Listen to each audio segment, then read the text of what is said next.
Empezamos. Bueno, pues moi bons días. Rematada o Consello da Xunta de Galicia que celebramos, dado que empezouse os debates parlamentarios previos á aprobación, esperemos, dos orzamentos. Hoxe celebramos aquí pois para poder seguir as sesións os diferentes responsables de cada consellería, as seccións que lles tocan. Paso a darlles conta dos asuntos máis importantes que neste Consello tratamos e acordamos. O primeiro acordo, a proposta da Consellería de Cultura, nos levou a aprobar unha nova declaración de ben de interés cultural, un novo BIC. Corresponde ao Castro de San Cibrao de Las, que está nos concellos ourensás de San Amaro e de Punsín, e que é un dos xacementos arqueolóxicos máis sobranceiros e máis visitados de Galicia e máis importantes dende o punto de vista cultural e histórico. É un poboado prehistórico, como saberán moitos de vostedes. Hai moitas infraestructuras ali, rúas, portas, alxibes, murallas e moitas pezas ali atopadas tamén, cerámicas, moedas, obxetos de uso doméstico dos poboadores que habitaron no seu momento. Dende o ano 2014, van máis de 10 anos forma parte do Parque Arqueolóxico da Cultura Castrexa. É, ademais, un dos xacementos mellor conservados de Galicia, cunha importante promoción de cara á súa difusión e ás súas visitas, e que agora, con esta declaración de ben de interés cultural, sen unha dúbida, mellorará tamén aínda máis neste sentido. Son, con este, 793 os BIC, os bens de interese cultural, declarados pola Xunta de Galicia no conxunto das 4 provincias. Cambio de acordo, a proposta da Consellería de Presidencia, culminamos hoxe un traballo que a Xunta de Galicia ven desenvolvendo dende o ano 2020, coa Federación Galega de Espeleoloxía.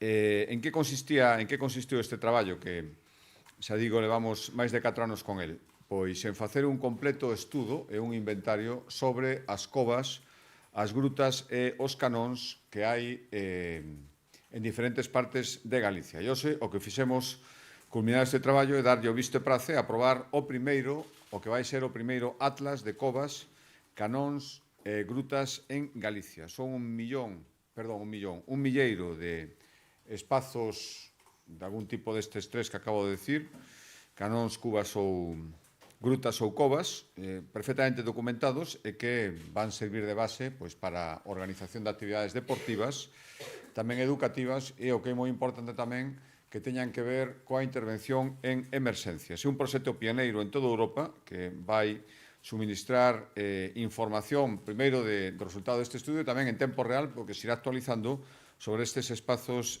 naturais e xa digo permitirá planificar actividades deportivas coa Federación Galega de Espeleoloxía, facer máis seguras as visitas e tamén máis programadas e máis coñecidos estes lugares e tamén, decía que é importante, ofrecer información relevante para, chegado o caso, unha intervención que se necesite en materia de emerxencia. Pois, por exemplo, un rescate, coñecer a orografía, a distribución de espazos, mesmo os lugares polos que se pode acceder, tanto a pé como en vehículo, unha serie de información que pode ser moi importante chegado o momento. Ademais, xa digo que este primeiro atlas estará en continua actualización. Por lo tanto, este estudo que levamos facendo 5 anos culmina neste atlas e a partir de ahora queda un traballo de actualización continua.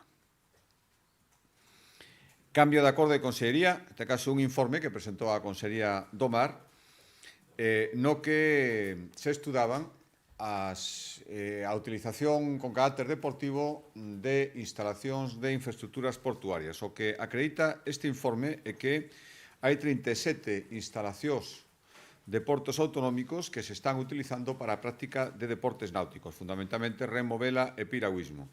Son máis de 7.000 os deportistas federados en algunha destas especialidades que utilizan estas instalacións, que están distribuídas en 28 concellos, que, por darlles outra cifra, isto é tanto como dicir que nunha cuarta parte dos portos de titularidade autonómica existe algún espazo cedido para realizar prácticas deportivas. E, ademais, hai que salientar tamén que, non en todos os casos, pero sí nunha parte importante, máis do 75%, estas cesións ou ben son completamente gratuitas as entidades deportivas ou cunha bonificación moi importante que anda en torno de media ao 90% de bonificación das tasas que hai que pagar, habería que pagar por estas instalacións deportivas. É dicir, cando pagan de media como moito un 10% da tasa. E isto supón un aforro de entre 450 e 500.000 euros ao ano as entidades deportivas que utilizan ou ben gratuitamente ou ben con precios moi baixos, moi bonificados, as instalacións deportivas, as instalacións de Portos de Galicia para usos deportivos. Cambio de consellería, unha serie de acordos a proposta da Consellería de Política Social. O primeiro son 4 convenios, os que hoxe demos luz verde, con un concello na provincia da Coruña, Teo, 2 na de Lugo, Outeiro de Rei e Ribadeo, e outro cuarto en Ourense, o concello de Punsín. Son convenios para financiar novos centros sociais nestes concellos, centros sociais de titularidade municipal, cos que a Xunta colabora cun total de 1,6 millóns de euros. No Concello de Teo son 600.000 para adaptar como centro de día un inmoble que adquiriu o Concello e que vai permitir aos veciños de Teo, veciños e veciñas, dispoñer dun servicio de atención diurna que agora mesmo non teñen e que poderá atender ata 40 usuarios. Estos serían os primeiros 600.000 euros. Outros 600.000 para a segunda fase da construción dun centro de día municipal, insisto, son sempre titularidade municipal, no Concello de Outeiro de Rei, nas instalacións da antigua reitoral desta vila, deste Concello lués. O terceiro convenio, 320.000 euros, co Concello de Ribadeo para melloras no Hospital Asilo Municipal, para instalar unha nova cociña e unha nova lavandería, concretamente. E último, Concello de Punsín para colaborar no coste das obras dun centro social neste Concello, na parroquia de Vilela. Son centros de titularidade municipal e, por lo tanto, van ser sempre os concellos os encargados de contratar e executar os traballos e, despois, como titulares de xestionar, unha vez que este en funcionamento, estes centros. Decía que hai varios acordos de política social. O segundo, o que nos levou a aprobar o procedimento, iniciar o procedimento necesario para contratar a xestión das residencias de maiores de Bande e o Carballiño. Son as dúas titularidades da Xunta de Galicia, por lo tanto, é nosa responsabilidade a súa xestión. O importe total son 7 millóns de euros. Facémolo de maneira conxunta para que sexa o máis áxil posible. Estas son prazas que xa existían. Houbo, no seu momento, problemas económicos que levaron o abandono da xestión polo xestor que estaba naquel momento, hubo que cubrilo para non interrumpir o servicio con contratos de emerxencia. Agora regularizamos, mediante a licitación do procedimento de contratación, a xestión destas dúas residencias. Xa digo, Bande e Carballiño. A de Bande son 50 prazas e a de Carballiño son 80, 130 en total.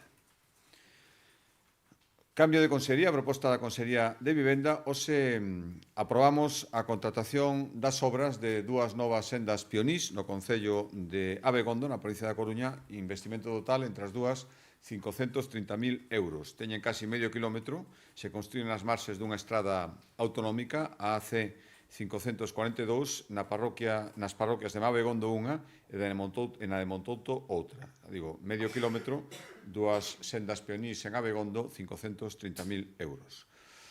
Outro acordo, tamén a proposta da Consellería de Infraestructuras, un convenio co Concello de Valadouro para humanizar a Praza de Santa María en Ferreira, no Concello de Valadouro. Un investimento de 220.000 euros, dos cales a Xunta chega ao 70%, 155, e o 30% restante o achega ao Concello de Valadouro.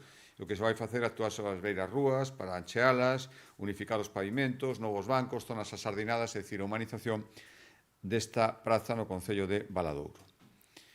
Outro acordo, tamén da Consellería de Infraestructuras e Vivenda, co Concello de Carballo, para humanizar e mellorar a avenida de Fisterra.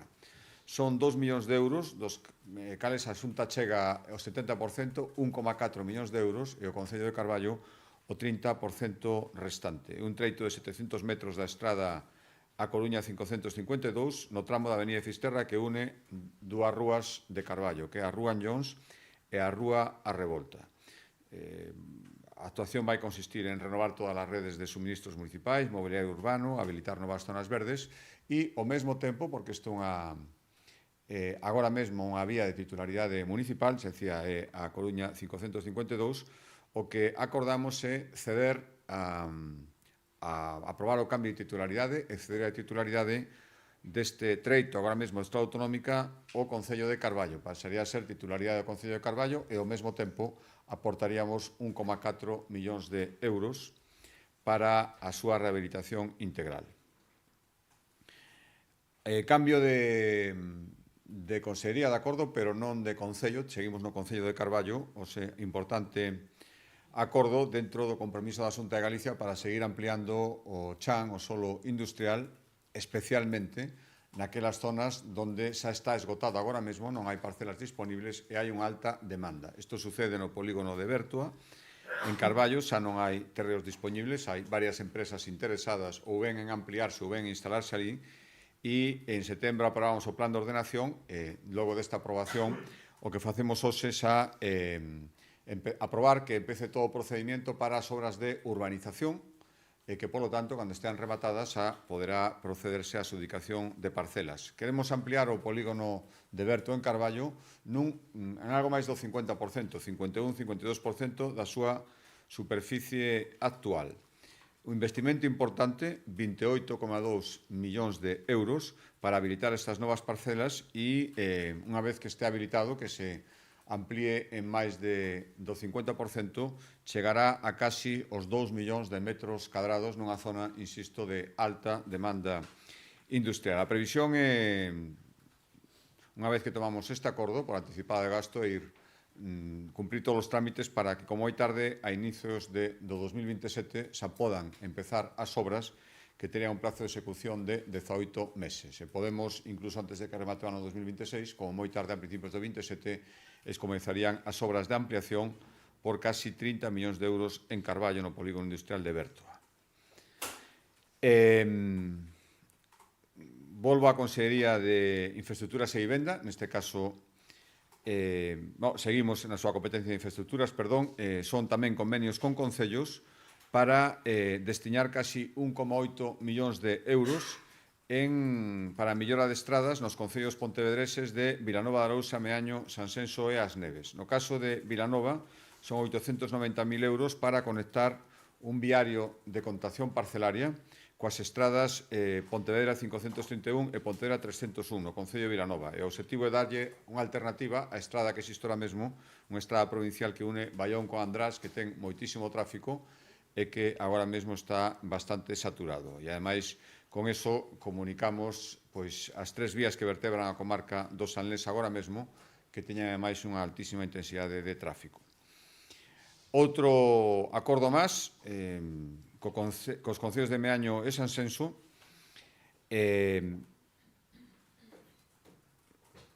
estou dicindo, en este caso non son, me estaba confundido co anterior, non son convenios con concellos, son actuación nestes concellos, pero que executa a Xunta de Galicia directamente. Era a contratación das obras para mellorar a drenaxe das estradas Pontevedra 550 e Pontevedra 504, o seu paso por Meaño e Sanxenxo. O investimento son 530.000 euros, insisto, executadas directamente pola Xunta de Galicia en estradas de titularidade autonómica. Para que o facemos? Pois detectáronse bastantes problemas na conexión das redes de pluviais nestas vías tituladas da Xunta de Galicia, e o que queremos é facer que a rede de drenaxe sea independente da rede de saneamento. E, por último, 430.000 euros para reformar no Concello das Neves o cruce no lugar de Setados. 430.000 euros, agora mesmo ten moi pouca visibilidade, moito tráfico, está próxima a unha vivenda, hai un cambio de rasante e todo iso vai se modificar por 430.000 euros para mellorar a seguridade viaria. En total son actuacións en estradas autonómicas por valor de 1,8 millóns de euros.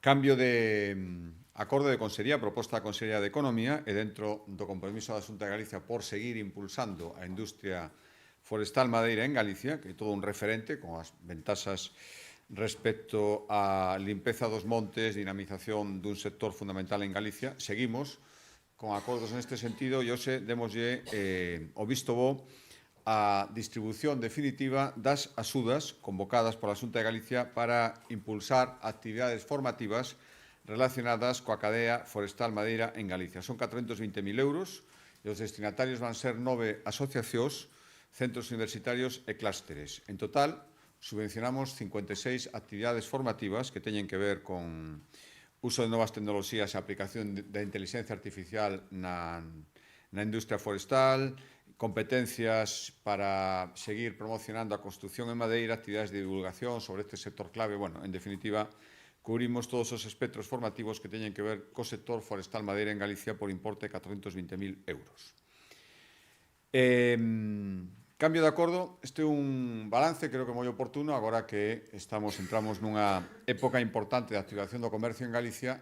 Trátase do balance, primeiro, da segunda edición do Bono Comercio e despois do balance do ano en xeral. Hubo dúas edicións, acabamos de pechar a segunda, e a segunda o que nos demostra é o enorme éxito que siguen tendo este tipo de iniciativas. Foron 2,5 millóns de euros, recordarán que convocouse non hai moitas semanas. En total, o balance, acreditado polos números unha vez examinados, estes 2,5 millóns de euros serviron para mobilizar 11,3 millóns en 200.000 compras que se realizaron en apenas 2 días. En algo máis de 2 días, 48 horas, esgotouse todo o crédito disponible e deu lugar para máis de 200.000 compras. Si engadimos este 2,5 millóns, os 2,5 millóns da primeira edición deste mesmo ano 2025, os números nos mostran que foron mobilizados 22,3 millóns de euros, 5 millóns de euros serviron para mobilizar 22,3, e que implicáronse máis de 7.000 comercios en máis de 400.000 operacións. Por lo tanto, por darles outro desglose, destes máis de 22 millóns de euros, 9 en vendas en comercios da provincia de Pontevedra, 6,8 en Coruña, 3,5 en Ourense e casi 3, 2,9 en Lugo. E tamén o mesmo informe acredita un dato que creo que é salientable. Nos días de máximo, neses 2 días nos que estuvo en vigor o bono comercio, as solicitudes, as ventas aumentaron de media un 15% respecto a outro período normal, e nos días posteriores mantivéronse durante uns cuantos días en torno ao 6-7% superiores á media habitual. Por lo tanto, creo que acredita unha nova edición ao seu poder e a súa conveniencia para dinamizar o pequeno comercio galego, e o ano que ven a Xunta de Galicia reserva outra vez 5 millóns de euros nos seus orzamentos para estes bonos comercio. Cambio de acordo, volvo á Consellería de Infraestructuras e Vivenda, esta vez nas súas competencias de vivenda, un acordo que ten que ver co Consorcio do Casco Vello de Vigo, que cumpre agora 20 anos, e leva 20 anos impulsando a recuperación da zona histórica de Vigo e promovendo a rehabilitación de edificios. Nestes 20 anos, a Xunta chegou 30,5 millóns de euros ao Consorcio, no qual tamén está o Concello de Vigo e a Zona Franca, e serviu para mercar 93 edificios, para reformar 142 vivendas e 36 locais comerciais. Pois, dado este éxito e a conveniencia de seguir por este camiño, hoxe aprobamos a nova achega da Xunta de Galicia, que supón multiplicar por 4 a achega que fixemos no último acordo. Son unha achega plurianual e destinamos para os próximos 4 anos, insisto, multiplicando por 4 a última achega, 7,1 millóns de euros, que é o 90% do orzamento do Consorcio. O Concello de Vigo, por exemplo, se faga unha idea, aporta 790.000 euros durante estes 4 anos, a Xunta de Galicia 7,1 millóns de euros. A idea é seguir actuando en 25 edificios, 59 novas vivendas como mínimo, vivendas ademais con protección social e 12 locais comerciais. Cambio de Consellería de acordo. Ose coñecimos, presentado pola Consellería de Medio Rural, un balance da vendima correspondente, a vendima rematou hai poucas semanas, correspondente ao ano 2025. O informe, que é un informe elaborado a partir dos datos aportados polas 5 denominacións de orixe, acredita que a vendima do ano 2025 pechouse con ao redor de 76 millóns de kilos de uva recollidos, é a terceira máis abondosa en número de millóns de kilos dende que se recollen datos respecto ás vendimias. A primeira foi a de 2011, 2023, e esta, a de 2025, foi a terceira con máis kilos de uva recollidos. Xa digo, son datos das 5 denominacións de orixe, agrupados conxuntamente, 7.600 explotacións e ao redor de 400 adegas. O informe está a súa disposición, como todos os informes que va ao Consello. Hai varios datos salientables, un que creo que é especialmente indicativo, sigue acreditándose o progresivo incremento da uva branca respecto á uva tinta. Xa representa o 90% do total recollido en Galicia.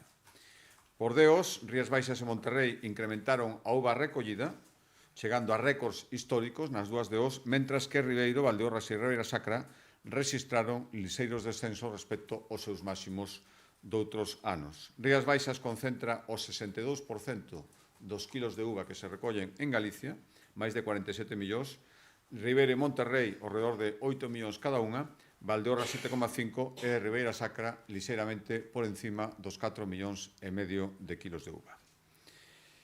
Por tanto, o sector vitivinícola, con todos os retos que ten por diante e dificultades, sigue sendo un sector fundamental. O ano que ven, a Xunta de Galicia reserva nos orzamentos 12 millóns de euros para diferentes liñas de axuda relacionadas coa reconversión de viñedos, para a promoción dos viños galegos, gastos de elaboración, gastos de comercialización, gastos de nova maquinaria, 12 millóns de euros para un sector absolutamente fundamental. Cambio de acordo de consellería. Dous acordos da Consellería de Educación relacionados coas súas competencias en I+D. O primeiro é a convocatoria de axudas, as chamadas axudas Opportunius, para seguir apoiando a científicos galegos que obteñen achegas, becas, axudas da máxima calificación. En este caso estamos falando das achegas das axudas que concede o Consello Europeo de Investigación, o ERC, son as máis prestixiosas concedidas a nivel da Unión Europea, e o que facemos é complementalas con estas axudas que hoxe aprobamos no Consello da Xunta de Galicia, buscando, son persoas, equipos científicos da máxima categoría, por eso obteñen estas becas ERC, que sigan mantendo e permanecendo na súa actividade investigadora en Galicia. De aí veñen eses complementos. Son 500.000 euros que irán destinados a 5 investigadores das universidades galegas, 3 na Universidade de Santiago, un na Universidade da Coruña e outro na Universidade de Vigo. E despois habería tamén 2 investigadores galegos que traballan en Galicia, pero son investigadores non adscritos a ninguna universidade, senón ao Consello Superior de Investigacións Científicas. En total, son 7 os investigadores que se beneficiarán deste complemento a través das becas Opportunius que hoxe aprobou o Consello da Xunta de Galicia e que teñen proxectos en sectores punteiros, biomedicina, bioloxía, arqueoloxía, enerxías verdes. Este programa Opportunius de complemento das becas ERC, dende que están postas en marcha, supuso 17 millóns de euros complementando e apoiando os científicos excelentes para que sigan desenvolvendo as súas carreiras investigadoras en Galicia. E outro acordo, decía que eran 2 da Consello de Educación, que tamén ten que ver coa retención de talento e, sobre todo, coa atracción de talento que agora mesmo está desenvolvendo a súa actividade investigadora fora de Galicia, é un paso máis, xa prácticamente definitivo, para poñer en marcha a Fundación Galtia, que, como saben, anunciouse non hai moito tempo, e xa é agora mesmo unha realidade que empezará a funcionar o ano que ven. O noso objetivo, polo menos, cando menos o inicial, é lograr que 30 investigadores de prestixio internacional decidan desenvolver a súa carreira en Galicia. 30 investigadores e os seus equipos que agora mesmo están facendo a súa actividade fora da nosa comunidade autónoma.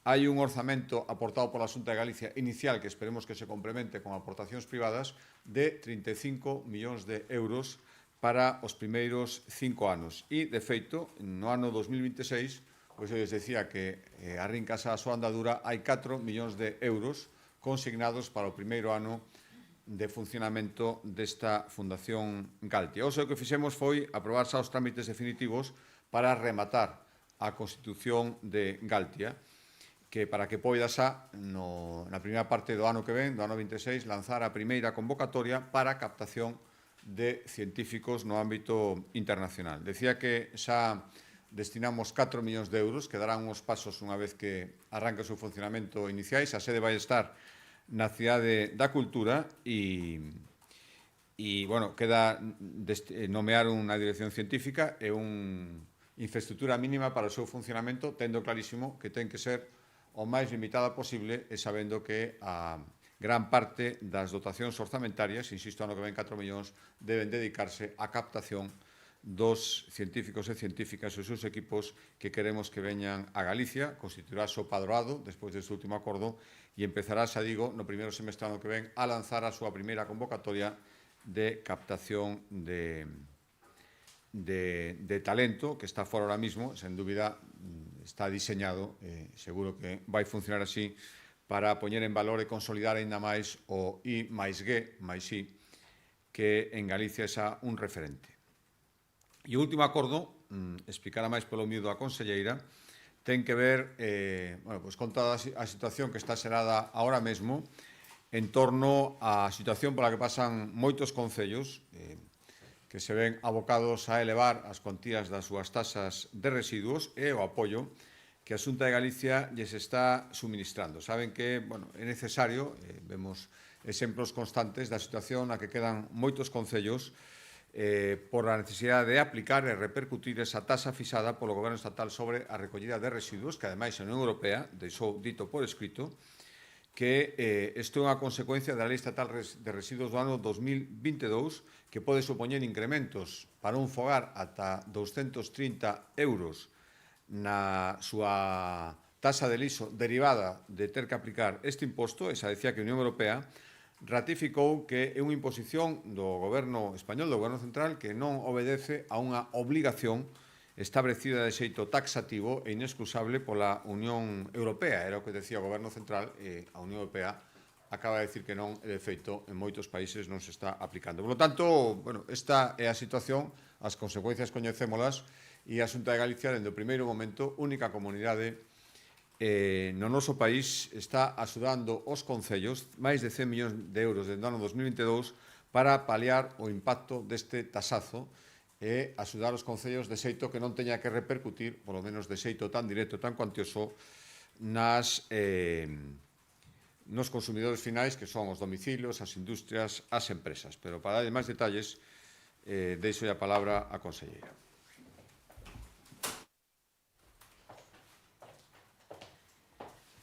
Gracias, presidente. Xa lles adiantaba ao presidente cal é a situación que temos na actualidade, pero eu quería facer un minuto de historia. Ano 2022, por parte da Xunta de Galicia, alertamos a FEGAN e tamén a FEN, fixémolo a nivel individual cos concellos, da situación que se nos viña encima con unha lei que levou a cabo o Goberno Central e, ademais, fixo de maneira unilateral, a pesar de que as comunidades autónomas nos opoñíamos a certos puntos. A partir de aí vai pasando o tempo e o resultado é que dende o 10 de abril deste mesmo ano todos os concellos de Galicia, todos os concellos do país teñen a obriga de implantar unha nova tasa de recollida de xestión de residuos municipais.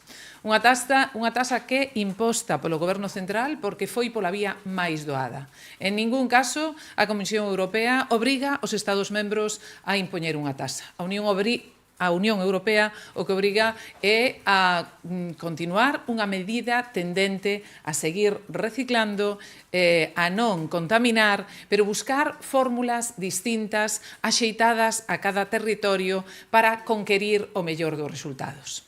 Naquel entón denunciábamos que non ten sentido que aquel que cumpra teña que pagar por aquel que non está cumprindo, porque ao final non imos conquerir o obxectivo desexado.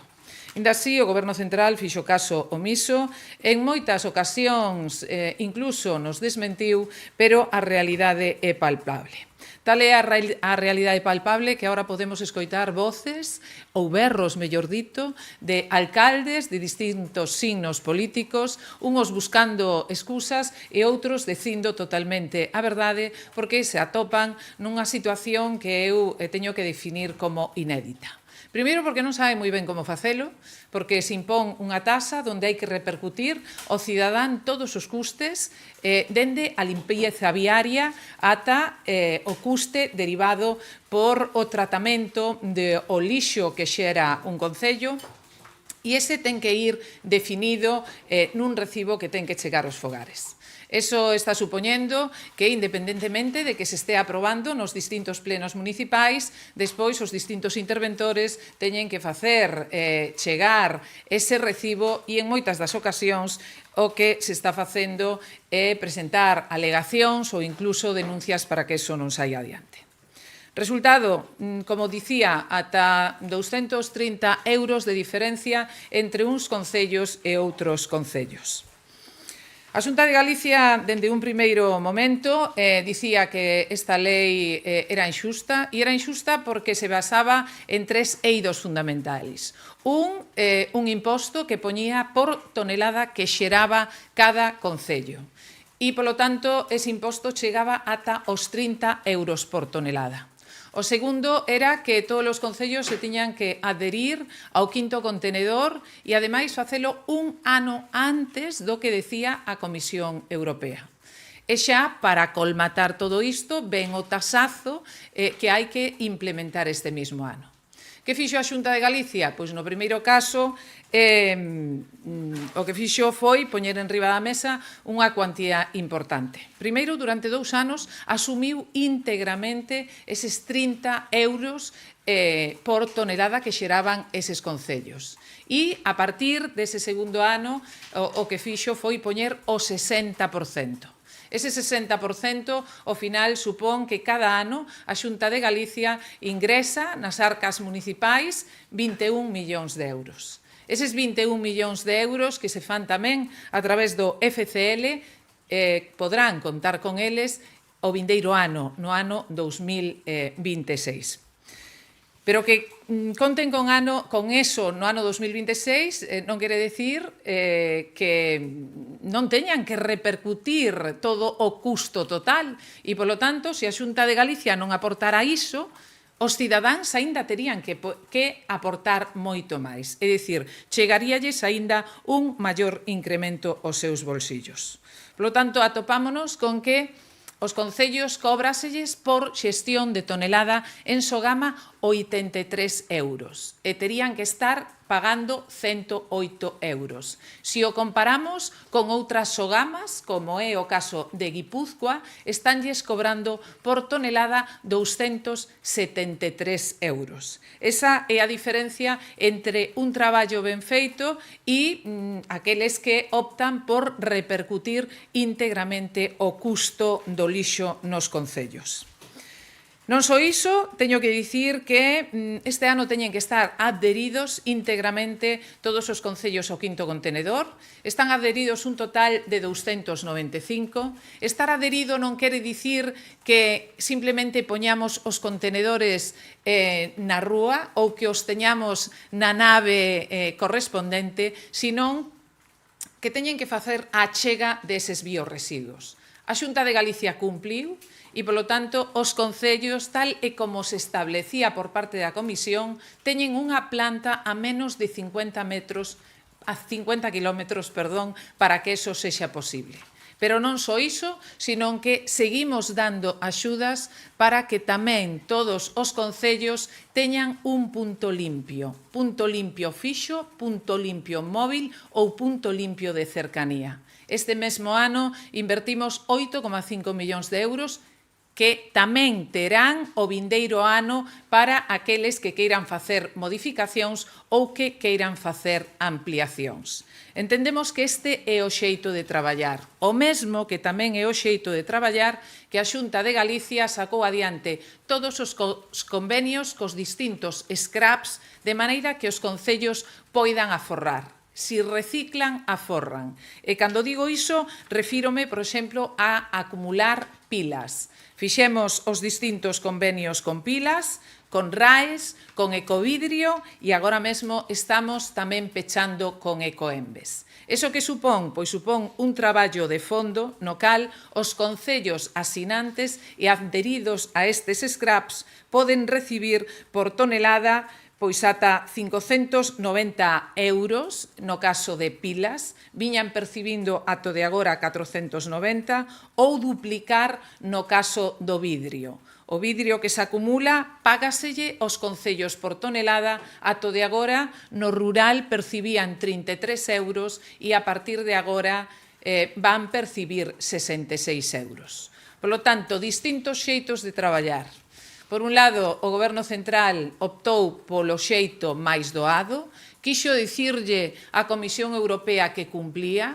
O xeito de cumplir é simplemente poñendo un imposto por tonelada xerada e agora o tasazo que entrou en vigor o 10 de abril, cando a Comisión Europea daba distintas alternativas como é a vía da concienciación, poñer maiores infraestructuras ou ter relacións cos scraps, que é o que estivo facendo ao longo destes anos a Xunta de Galicia.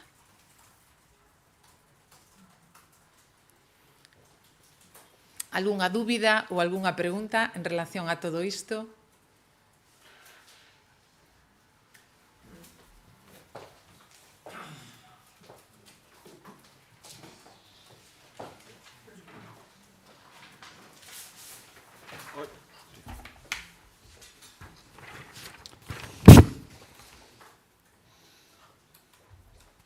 Cando queira. Tres preguntiñas rápidas. A primeira sobre a gripe e a folga dos médicos. Se confía en que o conflito aberto dos médicos, que son de todos os sindicatos, se resolva antes da chegada do pico da gripe, que está chegando, segundo os Sergas, antes do previsto. A segunda sobre Goretis e Martínez Santiago de Compostela. Se vostede, como Borja Verea, cree que a alcaldesa ten que dimitir pola xestión da crise dos bombeiros e a policía local. E a terceira sobre as palabras de Inés Rei este domingo aquí na SER, que dicía que o feito de que Santiago sexa facultade única de medicina responde a tradicións medievais, acordos medievais, que habría que actualizar eses acordos. Gracias. Bueno, a primeira, queremos solucionar a discusión que temos ahora mesmo cos representantes dos profesionais da primaria canto antes, lógicamente, e ese canto antes calquera situación sanitaria que requira o máximo despliegue, pois convinte telo, pero vamos, fora deso, queríamos facelo canto antes. Respecto a todo este asunto, saben que levamos, o que non se pode non contar as cousas que hai como son. A mesmo hai unha falta de médicos a nivel nacional que levamos moito tempo denunciando, dicindo cales podrían ser as solucións que non están en mans da Xunta de Galicia, polo menos non todas, e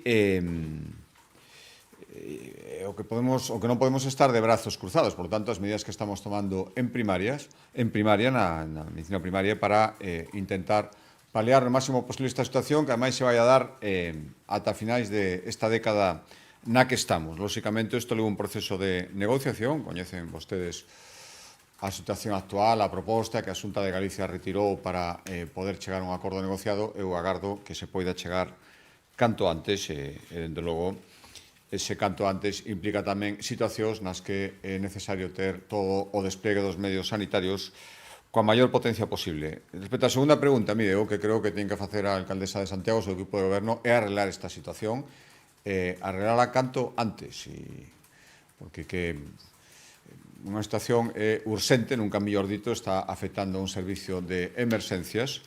Vimos estes días como tuvo que volver a recurrir ao apoio dos servicios da Diputación e da Xunta de Galicia. Leva moitos días dicindo que vai solucionar, pero non se soluciona, se remite a reunións nas que teñen que pasar días. Creo que ten que arreglalo canto antes, e dende logo unha situación suficientemente grave como para aplicarse e darlle unha solución a maior brevidade posible, que creo que agora mesmo non se está producindo. E respecto á terceira pregunta, me pido un pouco de seriedade. Tamén decía a alcaldesa que falaba das universidades privadas e que se oporía completamente. Bueno, parece moi ben, pero entón que se xa coherente. Eu recordo non hai moito tempo amadriñando a presentación dunha universidade privada na súa cidade. Por tanto, un pouco de coherencia, un pouco de objetividade. E eu agardo, sinceramente, que este acordo, saben, dende o principio a opinión da Xunta de Galicia, é boa para as tres universidades, boa para a Facultade de Medicina, que ten que ser a de toda Galicia, e incluso un exemplo para outros acordos. Eu agradezo moitísimo a posición dos que están propiciando, que trascenden localismos, e que creo que están dando incluso unha lección a posturas absolutamente localistas, que non ven máis alá, e que creen que calquera ocasión é boa para intentar ter un mínimo de réditos electorais. Creo que se están equivocando e o caso da alcaldesa de Coruña, neste aspecto concreto, é bastante evidente. Quería facerle unha pregunta. Hoxe está celebrando o Consello de Política Fiscal e Financiera. Eu quería saber se considera que chega a tempo e que expectativas ten con respecto aos acordos que aí se vean. Bueno, é máis chegar a tempo que non se celebrara nunca, pero claro, para chegar a tempo tiña que ter sido hai moito tempo, tanto este é o proceso desde o punto de vista da elaboración de orzamentos, é o proceso que o empeza todo, a Xunta de Galicia xa o fixo hai meses e o primeiro que fan o primeiro anuncio serio de intentar aprobar os orzamentos, bueno, serio, a seriedade que lle queren dar nesta legislatura. Eu recordo que levamos toda a legislatura sin orzamentos e que os orzamentos son a base fundamental para poder funcionar. Xa me teñen escoitado moitas veces, non me imagino como podería ser a xestión da Xunta de Galicia. Moitos dos acordos que hoxe trouxemos ao Consello veñen de tramitación anticipada xa porque estamos elaborando en tempo e forma os nosos orzamentos e podemos empezar a nosa coa execución de obras. Por lo tanto, benvidos esa, si que vai en serio. Moito me temo que non vai en serio, xa os socios parlamentarios lle están avisando o presidente do Goberno que nin se lle ocurra soñar con que vai a aprobar uns orzamentos e este camiño, sí, por certo, tamén sirven para demostrar unha vez máis que a Xunta de Galicia, a Consellería de Facenda, fai ben os cálculos e os datos, según me comunicaban agora que acaban de suministrar, coinciden cos que estaban nas previsións da Xunta de Galicia que tuvo que empezar a nosa tramitación sin ter eses datos que tiña que aportar o Estado, que se esperamos por eles, pois fíxanse a de meses que hubiéramos perdido. Está ben respecto ás incluso hai unha previsión de nos vamos a déficit cero, incluso hai unha previsión de permitir un déficit, unha pequena cantidade que nos acaban de comunicar. A Xunta de Galicia, como saben, elaborou as súas contas coa previsión de déficit cero, pero as entregas a conta, bueno, todo o que calculamos estaba ben calculado e unha pena que tardaran tanto, cando menos, en suministrar estes datos. Isto respecto á elaboración dos orzamentos, respecto ao que tiña que ser tamén un Consello de Política Fiscal e Financeira que levamos moitísimo tempo reclamando era para empezar a falar do financiamento autonómico e vemos que isto nin está nin se lle espera para non variar. Xa sabemos de sobra que se o Goberno quere seguir chegando a acordos bilaterais, que ahora vemos incluso que benefician a unhas comunidades respecto a outras, o que non vai facer nunca é convocarnos a todos ao redor dunha mesa para que discutemos e chegamos a acordos. Lamento moitísimo que isto non se produza e mentre non se produza, Galicia vai seguir perdendo. Sí, volvendo ao asunto do plan para a atención primaria, quero preguntar por que fracasou este plan, porque houve que retiralo e tamén se ten pensado pedirle responsabilidades ao conselleiro tendo en conta que se mantén de momento a folga de 3 días convocada. E sobre outro asunto, sobre a superficie de eucalipto plantada, sabemos que aumentou en 20.000 hectáreas a pesar da moratoria. A pregunta é que cálculo teñen para 2040, tendo en conta que xa está por arriba do que se preveía e se renuncian a ese objetivo de reducir como se preveía para 2040. Bueno, primeiro, o que fixemos, si entender retirar unha proposta para chegar a un acordo negociado, lóxicamente, respecto do que pida outra parte coa que se está negociando e do que propón a Xunta de Galicia. Os acordos consisten en ceder polas dúas partes para chegar a un acordo. Por tanto, eu non considero que si se considerara que iso é fracasar, pois probablemente para non fracasar non retiraríamos nada e nunca habería un acordo. Por tanto, creo que o que demostramos unha vontade negociadora coa intención de chegar a un acordo. Nós temos a nosa proposta, a outra parte tiña outra e, por lo tanto, somos capaces de chegar un acordo con 20 para todas as partes. Respecto a outra pregunta, bueno, explicamos, de feito explicaron os técnicos, o inventario forestal se basea en datos técnicos, que foi presentado por técnicos, unha explicación nunha altísima porcentaxe de por que había esa variación de número respecto de árbores que non foron computados no seu momento e agora sí porque teñen unha talla que os fai entrar no cómputo. E respecto aos obxectivos, os obxectivos están aí e, polo tanto, queremos mantelos. E se non quixéramos manternos en cifras razoables, pois non se hubieran tomado os acordos respecto á moratoria, que vostedes coñecen e que ora irá incorporados na lei de acompañamento dos presupostos. Por tanto, eu volvo a decir sobre a moratoria que non era unha decisión sinxela, unha decisión moi complexa, que probablemente non satisfaga o 100% a todas partes, pero creo que alcanzou un alto nivel de consenso e creo que iso é moi meritorio e agradezo moitísimo que todos entenderan que é bo chegar a un acordo en un tema tan estructural para Galicia. Bo día, presidente. Eu quería preguntarlle por unha información que levamos esta fin de semana no diario ABC sobre o Vigo Global Summit organizado pola Zona Franca. Foi vía medio de conferencias, tivo un custo en diñeiro público de 1,2 millóns de euros. Por exemplo, a conferencia do relator Estrela, que costou 300.000 euros, congregou a 300 persoas, gastouse ademais case tanto publicidade como no propio evento. Non sei se pode facer unha valoración.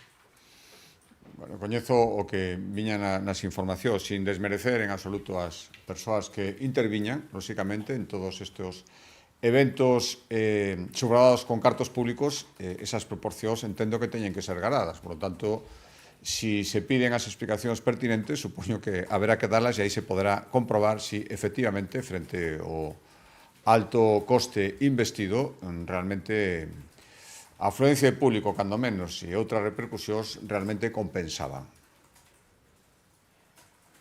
Presidente, queria preguntar pola negociación das competencias para Galicia, especificamente polos permisos de traballo. Non sei se hai alguna novidade, o Goberno moveuse nos últimos contactos que houve.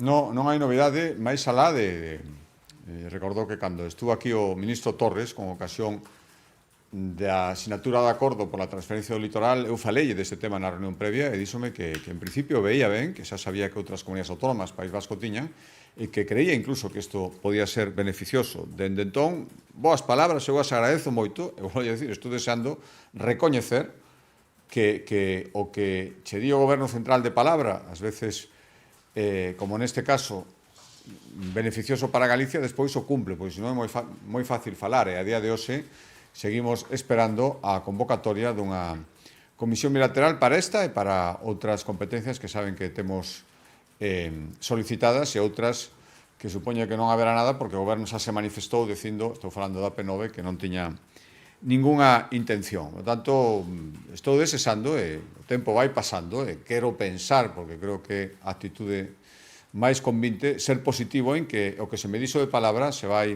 traducir en feitos, e os feitos son que haxa unha reunión formal para empezar o proceso de transferencia de competencias. Podría ser moi rápido, pero claro, para iso, quen tenga competencia ten que sentarse e empezar a negociar a súa transferencia. Espero que sexa así, pero é certo que van pasando os días e seguimos sin ter noticias. Eu non perdo a esperanza e o día que entenda que isto non é así, que o allá nunca chegue, senón todo o contrario, por suposto, o diremos e reaccionaremos, pero agardo que non sexa necesario, quero pensar que cando un ministro che di unha cousa é porque pensa cumplirla. Moi ben, moitas gracias.